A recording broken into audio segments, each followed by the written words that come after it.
Hello everyone, আশা করি সকলেই ভালো আছেন। আমি আলহামদুলিল্লাহ অনেক ভালো আছি। অনেকদিন পর ভিডিও নিয়ে আসলাম। তো আজকে আমরা 30টি এমসিকিউ আলোচনা করব, খুবই গুরুত্বপূর্ণ। এগুলা ভার্সিটি পরীক্ষা, বিভিন্ন চাকরি পরীক্ষায় এসে থাকে। তো চলুন শুরু করা যাক আজকের বিষয়গুলো। 1 নম্বরে দেওয়া আছে হচ্ছে ওপেকের বর্তমান সদর দপ্তর কোথায় অবস্থিত? ওপেকের বর্তমান সদর দপ্তর হচ্ছে ভিয়েনা, অস্ট্রিয়াতে অবস্থিত। ওপেকের বর্তমান সদর দপ্তর ভিয়েনা, অস্ট্রিয়া। 2 নম্বর প্রশ্ন, বিশ্বের কোন দেশকে নিশীথ সূর্যের দেশ বলা হয়?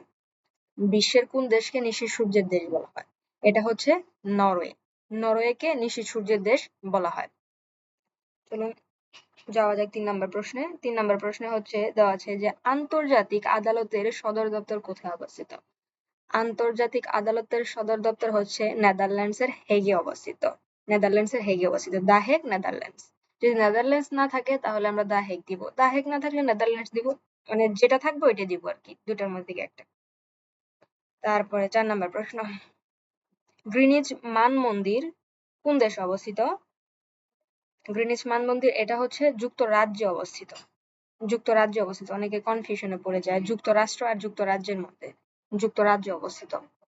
উত্তর হবে ক, যুক্তরাজ্য। তারপর 5 নম্বর প্রশ্ন। 5 নম্বর প্রশ্ন হচ্ছে লাইন অফ কন্ট্রোল কোন দেশের মধ্যকার সীমারেখা? লাইন অফ কন্ট্রোল কোন দেশের মধ্যকার সীমারেখা? এটা হবে ভারত আর পাকিস্তান। ভারত আর পাকিস্তানের সীমারেখা হচ্ছে line of control. Line of control হচ্ছে ভারত পাকিস্তান। আমরা ভিডিওর মধ্যে সব শিখে ফেলবো একসাথে। লাইন অফ কন্ট্রোল অবস্থিত হচ্ছে ভারত পাকিস্তানের, এটা। 6 নম্বরে চলে যায়। 6 নম্বরে হচ্ছে লোহিত সাগর ও ভূমধ্য সাগরকে যুক্ত করেছে কোন খাল? লোহিত সাগর আর ভূমধ্য সাগরকে যুক্ত করেছে হচ্ছে সুয়েজ খাল। সুয়েজ খাল লোহিত সাগর আর ভূমধ্য সাগরকে যুক্ত করেছে। সুয়েজ খাল লোহিত সাগর আর ভূমধ্য সাগরকে যুক্ত করেছে।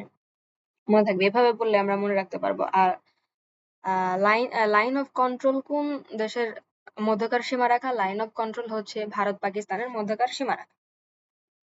ভিডিওর মাঝে আমরা পড়া শেষ করে ফেলবো। লাইন অফ কন্ট্রোল হচ্ছে ভারত আর পাকিস্তানের সীমারেখা। আর লোহিত সাগর আর ভূমধ্য সাগরকে যুক্ত করেছে কোন খাল? লোহিত সাগর আর ভূমধ্য সাগরকে যুক্ত করেছে হচ্ছে সুয়েজ খাল। সুয়েজ খাল। 7 নম্বর প্রশ্নে চলে যাই। বিশ্বের কোন দেশের কোনো লিখিত সংবিধান নেই? লিখিত সংবিধান নেই হচ্ছে যুক্তরাজ্যে। যুক্তরাজ্যে কোনো লিখিত সংবিধান নেই। তারপরে হচ্ছে 8 নম্বর প্রশ্ন। 8 নম্বর প্রশ্ন হচ্ছে 8 নম্বর প্রশ্ন হচ্ছে কি, ইতিহাসের বিখ্যাত ওয়াটারলুর যুদ্ধ কত সালে সংঘটিত হয়? ইতিহাসের বিখ্যাত ওয়াটারলু যুদ্ধটা সংঘটিত হয় হচ্ছে 1815 সালে। 1815 সালে ইতিহাসের বিখ্যাত ওয়াটারলু যুদ্ধ সংঘটিত হয়। তারপর চলে যাই হচ্ছে 9 নম্বর প্রশ্নে। 9 নম্বর প্রশ্ন হচ্ছে যে ইউরোপীয় ইউনিয়নের মানে হচ্ছে একক মুদ্রা ইউরো কত সালে প্রথম চালু হয়? ইউরোপীয় ইউনিয়নের যে একক মুদ্রা ছিল, এটা ওরাই বানাইছিল মুদ্রাটা। এই মুদ্রাটা, ইউরো মুদ্রাটা কত সালে প্রথম চালু হয়? এটা চালু হয় প্রথম হচ্ছে যে 1999 সালে এটা প্রথম চালু হয়। ইউরোপীয় ইউনিয়নের ইউরো মুদ্রাটা প্রথম চালু হয় 1999 সালে। আর ওয়াটারলু যুদ্ধটা সংঘটিত হয় হচ্ছে 1815 সালে। আর কোন দেশের, বিশ্বের কোন দেশের কোনো লিখিত সংবিধান নেই? লিখিত সংবিধান নেই হচ্ছে যুক্তরাজ্যে। যুক্তরাজ্যে কোনো লিখিত সংবিধান নেই। তারপর চলে যায় 10 নম্বর প্রশ্ন। 10 নম্বর প্রশ্ন হচ্ছে যে বিশ্বের দীর্ঘতম নদী কোনটি? বিশ্বের দীর্ঘতম নদী হচ্ছে এটা হবে হচ্ছে নীলনদ। বিশ্বের দীর্ঘতম নদী নীলনদ। উত্তর হবে খ, নীলনদ। নীলনদ। 11 নম্বর প্রশ্ন। 11 নম্বর প্রশ্ন হচ্ছে লুভর মিউজিয়াম কোন শহরে অবস্থিত? লুভর মিউজিয়াম এটা প্যারিসে অবস্থিত। লুভর মিউজিয়াম এটা প্যারিসে অবস্থিত। উত্তর হচ্ছে খ, প্যারিস। লুভর মিউজিয়াম কোথায় অবস্থিত? প্যারিসে অবস্থিত। উত্তর খ। তারপরে যে বিশ্বের দীর্ঘতম নদী কোনটি? নীলনদ। বিশ্বের দীর্ঘতম নদী হচ্ছে নীলনদ। আর লুভর মিউজিয়ামটা অবস্থিত হচ্ছে প্যারিসে। লুভর মিউজিয়াম অবস্থিত প্যারিস। আচ্ছা, মালদ্বীপের মুদ্রার নাম কি? মালদ্বীপের মুদ্রার নাম হচ্ছে রুপিয়াহ। মালদ্বীপের মুদ্রার নাম কি? মালদ্বীপের মুদ্রার নাম হচ্ছে রুপিয়াহ। খ, উত্তর হবে খ, রুপিয়াহ। তারপর আমরা চলে যাই হচ্ছে 13 নম্বর প্রশ্নে। 13 নম্বর প্রশ্ন কি, যে ইন্টারপোলের সদর দপ্তর কোথায় অবস্থিত? ইন্টারপোলের সদর দপ্তর হচ্ছে লিও, ফ্রান্সে অবস্থিত। ইন্টারপোলের সদর দপ্তর কোথায় অবস্থিত? লিও, ফ্রান্সে। ইন্টারপোলের সদর দপ্তর অবস্থিত হচ্ছে লিও, ফ্রান্সে। গ, উত্তর হবে গ।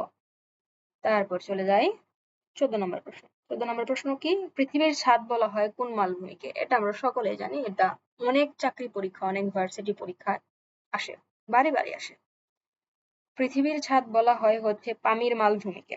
পামির মালভূমিকে পৃথিবীর ছাদ বলা। উত্তর ক, পামির মালভূমি। তারপর চলে যাই আমরা 15 নম্বর প্রশ্নে।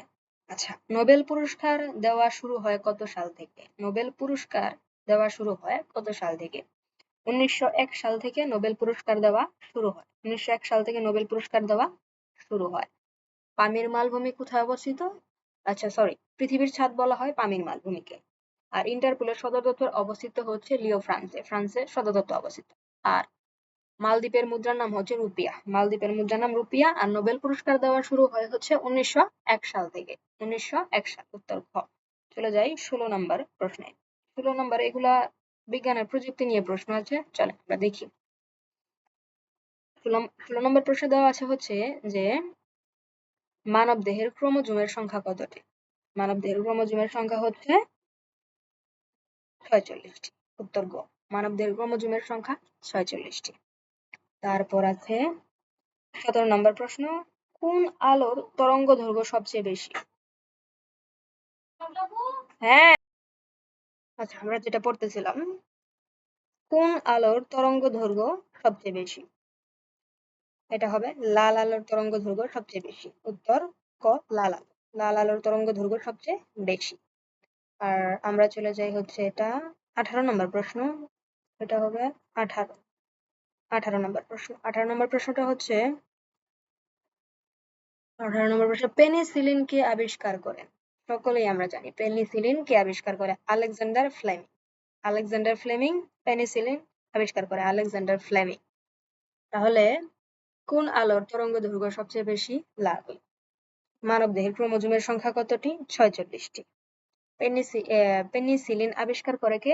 Alexander Fleming. চলে যায় 19 নম্বর প্রশ্ন।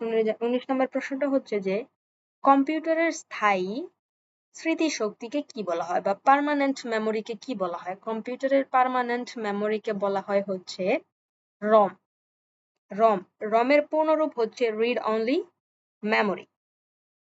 কম্পিউটারের পার্মানেন্ট মেমোরিকে বলা হয় রম। আর রমের পূর্ণরূপ হচ্ছে read only memory. Read only memory. চলে যায় 20 নম্বর প্রশ্ন। 20 নম্বর প্রশ্ন হচ্ছে যে সূর্যের শক্তির প্রধান উৎস কি? সূর্যের শক্তির প্রধান উৎস হচ্ছে পারমাণবিক ফিশন। পারমাণবিক ফিশন হচ্ছে সূর্যের প্রধান শক্তি। পারমাণবিক ফিশন হচ্ছে সূর্যের প্রধান শক্তি। তারপর চলে যায় 21 নম্বর প্রশ্ন। 21 নম্বর প্রশ্ন হচ্ছে যে রক্তের হিমোগ্লোবিনের কাজ কি? রক্তের হিমোগ্লোবিনের কাজ হচ্ছে যে অক্সিজেন পরিবহন করা। অক্সিজেন পরিবহন করা হচ্ছে রক্তের হিমোগ্লোবিনের কাজ। রক্তের হিমোগ্লোবিনের কাজ কি? অক্সিজেন পরিবহন করা। খ, উত্তর হবে খ। চলে যায় 22 নম্বর প্রশ্ন। 22 নম্বর প্রশ্ন হচ্ছে যে কোন ভিটামিনের অভাবে মানুষের এটি কি স্কাইভি রোগ হয়? স্ক্যাভি, এটা হবে ভিটামিন সি এর অভাবে। Vitamin C. ভিটামিন সি এর অভাবে এই রোগটা হয়। তারপরে চলে যাই 23 নম্বর প্রশ্ন। 23 নম্বর প্রশ্ন হচ্ছে যে ডিনামাইট কে আবিষ্কার করে? ডিনামাইট কে আবিষ্কার করে? ডিনামাইট আবিষ্কার করেছে Alfred Nobel. Alfred Nobel dynamite আবিষ্কার করে। ডিনামাইট আবিষ্কার করে কে? Alfred Nobel. Alfred Nobel dynamite আবিষ্কার করে। উত্তর ক হবে।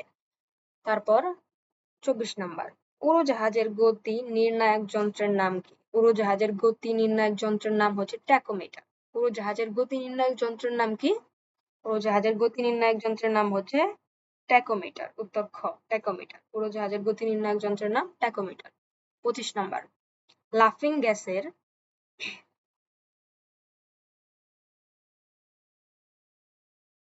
রাসায়নিক নাম কি? লাফিং গ্যাসের রাসায়নিক নাম কি? এটা ভুল উঠছে আর কি, এটা ভুল উঠছে। লাফিং গ্যাসের রাসায়নিক নাম কি?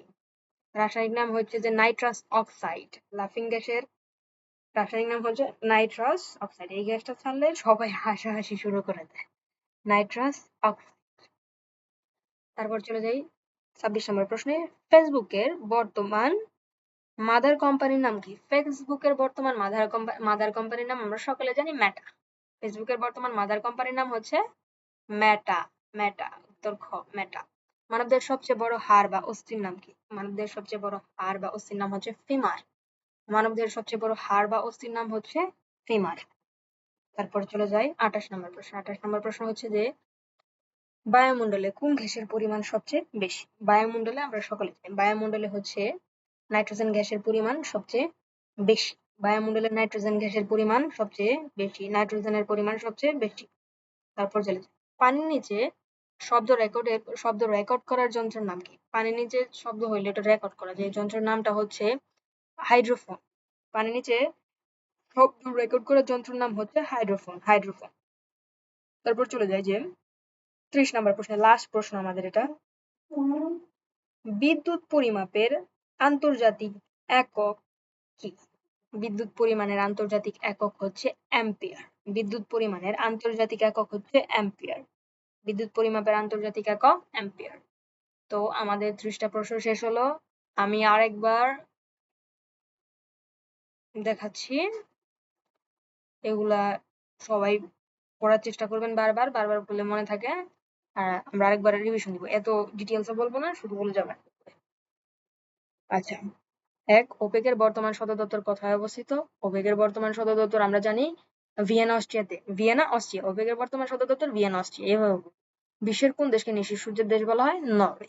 বিশ্বের কোন দেশকে নিশীর সূর্যের দেশ বলা হয়? নরওয়েকে। তারপরে হচ্ছে যে আন্তর্জাতিক আদালতের সদর দপ্তর কোথায় অবস্থিত? The Hague, Netherlands. The Hague, Netherlands. নেদারল্যান্ডসের হেগে অবস্থিত।